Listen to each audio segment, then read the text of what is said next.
ESG landscape in India is, if I believe currently, is in a very nascent stage.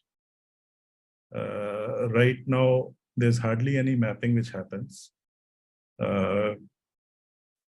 Initially, what I would say is there are some companies only who have taken initiative on the ESG landscape. But recently, maybe a year or so ago, SEBI has come out with certain guidelines. Under those guidelines, top 1,000 companies of India need to start reporting on ESG initiatives.